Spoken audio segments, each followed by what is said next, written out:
통계로 보는 뉴스 시간입니다. 이번에는 기독교인의 헌금에 대한 전반적인 인식과 물질관 등을 조사했다고 하는데요. 교회 통계 전문가 지앤컴 리서치 김진양 부대표 나왔습니다. 안녕하십니까? 네, 안녕하세요. 네, 김진양 부대표. 11조와 같은 헌금 생활 인식에 대한 통계 자료 조사가 나왔다고요? 네, 목회데이터 연구소가 만 19세 이상 개신교인 1,000명을 대상으로 한 조사인데요.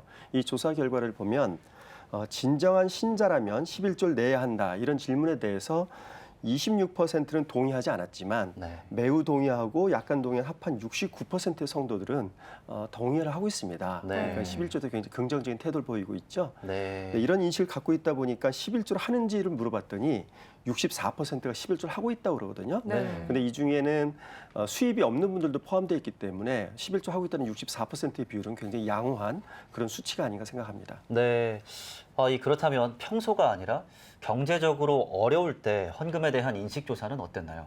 네, 아무래도 경제적으로 어려워지면 수입도 작아지고 그럼 헌금도 부담스러워지잖아요. 근데 우리 성도들은 수입이 작아질 때 금액을 좀 줄이더라도 헌금은 계속하고 있는 것으로 나타나고 있습니다. 이번 조사 결과를 보면 61%의 성도들이 헌금 액수를 줄이더라도 지속적으로 드린다 이렇게 응답을 하고 있고 18%의 성도들이 헌금 액수를 줄이지 않고 지속적으로 드린다 이렇게 응답을 하고 있습니다. 그러니까 80%의 성도들이 헌금을 지속적으로 경제가 어렵더라도 하고 있는 것으로 이렇게 드러나서 헌금 생활을 굉장히 열심히 하고 있는 것으로 이렇게 볼 수 있습니다. 네, 조사 결과가 굉장히 인상 깊습니다. 네, 헌금을 드리는 이유에 대해서도 통계가 있다고요? 네, 헌금을 드리는 이유를 보면 가장 큰 이유가 감사의 표현으로 드린다 이렇게 응답한 비율이 35%였어요.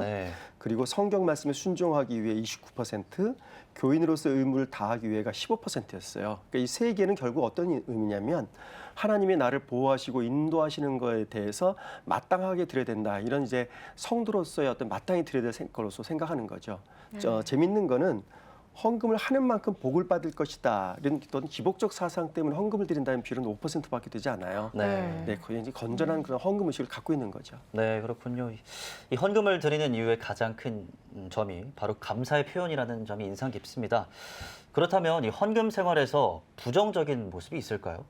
네, 몇 가지 좀 살펴볼 수 있는데요. 우선 첫 번째로는 기복적인 그런 의식이 좀 깔려 있다는 겁니다. 근데 제가 앞에서 말씀드렸을 때는 헌금 드린 이유에서는 기복적인 이유가 굉장히 적었다, 5%밖에 되지 않았다 그랬는데 막상 교회 헌금하는 사람은 그만큼 또는 그 이상으로 복을 받는다. 이거에 대해서 51%가 동의를 하고 있거든요.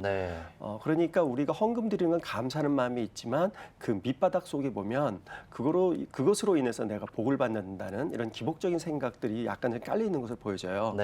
그리고 두 번째로는 교회는 재력 있는 신자를 우대하고 중직자를 임명하는 경향이 있다고 51%입니다. 그러니까 교회에서 이제 돈이 있어야 중직을 맡을 수 있다 이런 인식들이 상당히 넓게 퍼져 있다 이렇게 볼 수 있죠. 이 경제적으로 어려움에도 헌금 액수를 줄여서라도 혹은 줄이지 않고 지속적으로 드린다는 통계가 80% 된다는 점과 헌금을 드리는 이유가 감사의 표현이라는 점이 굉장히 흥미롭고 인상 깊습니다. 이런 통계가 한국교회에 시사하는 바는 무엇이라고 생각하십니까? 네, 우선 우리 한국교회 성도들은 헌금에 대해서 건전한 의식을 가지고 있고 헌금 생활도 굉장히 열심히 하고 있어요. 그래서 이런 점이 굉장히 긍정적이지만 우리 좀 주의해야 될 거는 헌금을 드리면서 이것을 통해서 내가 복을 받는다고 하는 이런 기복적인 생각들, 이 생각들은 우리가 작은 비율이 있긴 했지만 이런 것조차도 우리가 좀 불식시켜야 될 것 같고요. 그리고 교회에서 돈이 있어야 어떤 중직을 맡을 수 있다 이런 어떤 돈 때문에 차별받는다 이런 인식들이 우리한테 있고 그런 인식이 있다는 건 현실적으로 그런 점이 있다는 걸로 봐야 되거든요. 그래서 그런 것들을 없애는 한국 교회가 되었으면 합니다. 네, 통계로 보는 뉴스 잘 들었습니다. 김진양 부대표 수고하셨습니다. 네, 감사합니다.